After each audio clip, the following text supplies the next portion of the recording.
It's Monday, July 1st, 2013, and let's talk about what happened this weekend over at xdadevelopers.com.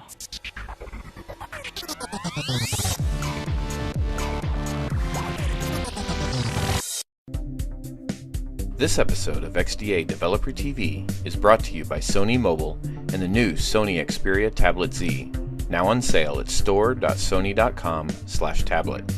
Be sure to check out Sony Mobile's YouTube channel at youtube.com/Sony Xperia Dev. Developer World.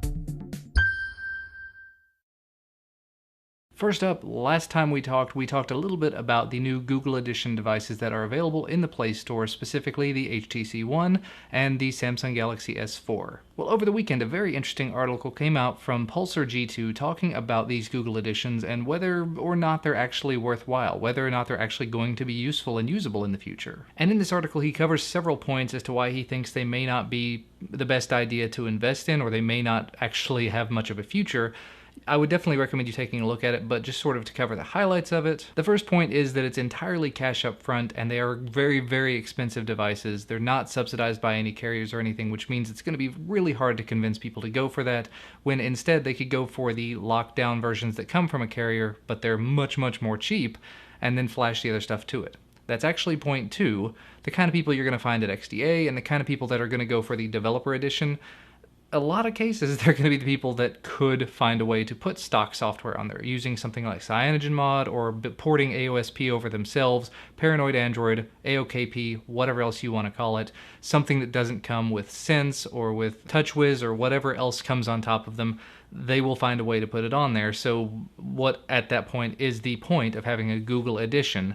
Realistically, it would have been nice for them just to be a software update that you could apply to any device, so that it would tie it to Google for over-the-air updates. This part's not actually in the story. This is just me thinking out loud here.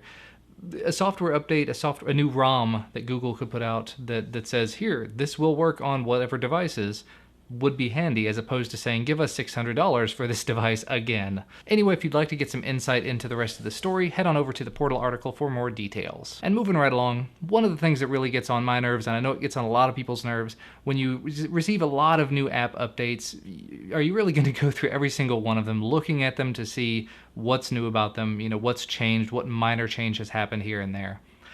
There's a lot of new apps that come out all the time, so that can be a little bit daunting. However, XDA forum member Cannibal85 has put together an app called What's New that will take care of that for you. Pretty straightforward, pretty to the point. Essentially what it does, it pulls together all of the what's new stuff from your application, so whenever there's an update, it lets you know what's new about it, without you having to go and actually look in the Play Store to find out what it is. And on top of that, after an update has been installed for an application, there will be a notification in the notification bar where you would normally see the traditional app has been updated notification. You will either, I don't know if you'll see them both or if you'll just see the new one, you will see a what's new about this app instead.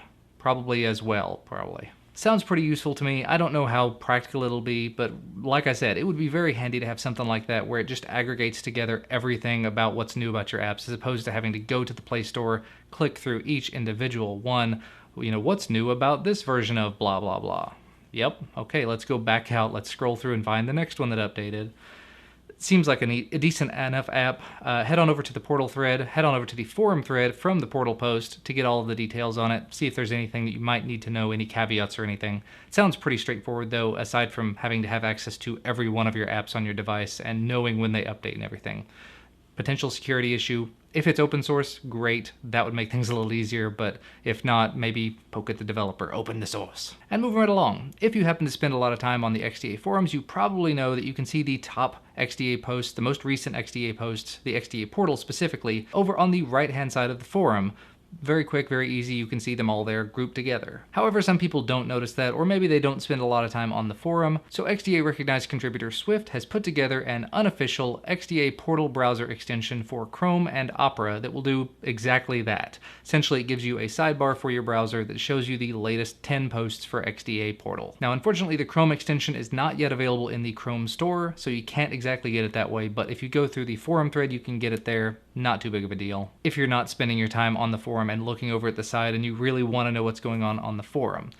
I would assume there's probably some sort of an RSS reader extension that would work equally well and might give you the option of having other sites there, but still, it could be a very useful tool if you are thoroughly obsessive about XDA. And the last thing to mention, 2 other videos were posted to XDA Developer TV this weekend, both of them by Jace. The first one was talking about how a college dropout can turn into a CTO, that's the Chief Technical Officer of a company, wherein Jace interviews Ben Fox, the CTO of Tapstream.com. Now that's not necessarily to say that everybody should just drop out of college and you'll become a CTO, but this is showing one man's journey and how he managed to work it out and how it might be possible for you if you're a college dropout or whatever. And the second video was titled Why Programmers Get No Respect, wherein Jace interviews the head of a consulting corporation and talks to him about why he thinks developers don't get the respect they rightfully deserve, having to do with certifications and having a centralized licensing authority like the medical field or legal field has, engineering field for traditional engineers, not computer engineers. Very interesting interview there, so if you'd like to know a little bit more about that, make sure to check that out. As always, the links to everything I've talked about will be down in the video description though, and if you like this video, make sure to hit that like button down below and subscribe to receive our content as soon as it becomes available.